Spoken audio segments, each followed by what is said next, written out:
how to allow or don't allow Apple advertising on the iPhone 16 series.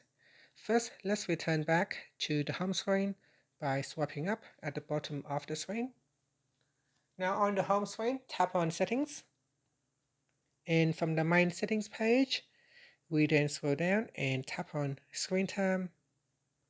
After that, we scroll down and tap on Content and Privacy Restrictions. In here, go to the Privacy section and scroll down. Then tap on Apple Advertising. In here, you can choose between allow or don't allow. Now, when you are making a change, it may ask you to enter in a screen time passcode. So do that, put in the screen time passcode when it asks you. And that's it. So from here, select allow or don't allow. Finally, you can swipe up to return back to the home screen. Thank you for watching this video.